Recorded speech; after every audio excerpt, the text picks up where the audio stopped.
Supreme court की इस judgement में ना सुप्रीम कोर्ट ने स्पेसिफिकली एक्ट का सेक्शन 19B और ट्रांसफर ऑफ प्रॉपर्टीज एक्ट का सेक्शन 52 यानी कि डॉक्ट्रिन ऑफ लीज पेंडेंस, इन दोनों के बीच जो डिस्प्यूट है ना, इस डिस्प्यूट को डिसाइड कर दिया। देखिए, कई बार डिस्प्यूट आ जाता है। अब इस केस में क्या होता है, जैसे मैं आपको एक एग्जाम्पल के तौर पे समझाता हूँ। मान लो एक प्रॉपर्टी है, प्रॉपर्टी एक्स। उस प्रॉपर्टी को लेकर के दो सूट चल रहे हैं।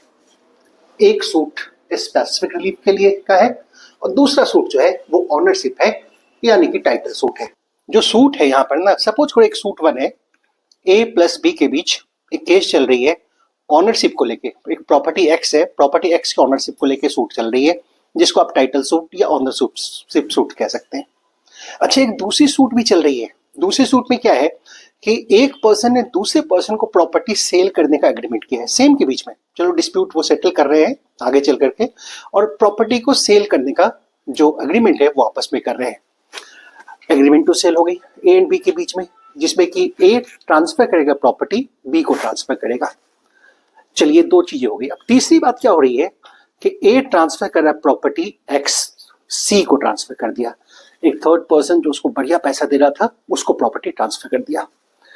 अब ऑनरशिप वाली सूट की डिग्री आ गई ए के फेवर में, और स्पेसिफिकली वाली सूट की डिग्री आ गई बी के फेवर में। यानी कि ये वाला सूट जीता किसने? बी का। और ये वाला सूट कौन जीत रहा है? ए जीत रहा है। लेकिन प्रॉपर्टी तो ऑलरेडी सी को सेल हो चुकी है। अब देखिए क्या होता है। बी क्लेम कर रहा है प्रॉपर्टी, कौन से सेक्शन में? Section 19B specific leaf act के हिसाब से। अब सी जो है वो क्लेम कर रहे हैं कि चूंकि ये पेंडिंग सूट के वक्त प्रॉपर्टी ट्रांसफर हुई है और I am the buyer of the property, और चूंकि डिग्री ए के फेवर में आई है, तो वो लीज पेंडेंस के बेसिस पे, यानी कि section 52 transfer of property act के बेसिस पे प्रॉपर्टी क्लेम कर रहा है, अपनी लीज क्लेम कर रहा है।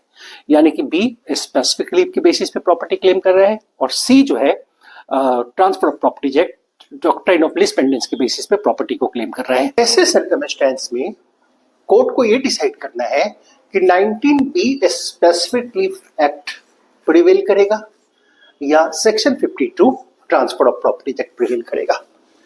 तो बहुत ही बढ़िया जजमेंट, आप इसको बढ़िया से नोट करके रखिए, सेव करके रखिए। Section 52 transfer of property act prevail करेगा section 19B specific leave act के ऊपर, यानी कि सी जो है वो उस प्रॉपर्टी की ऑनरशिप को लेगा, प्रॉपर्टी सी को मिलेगी।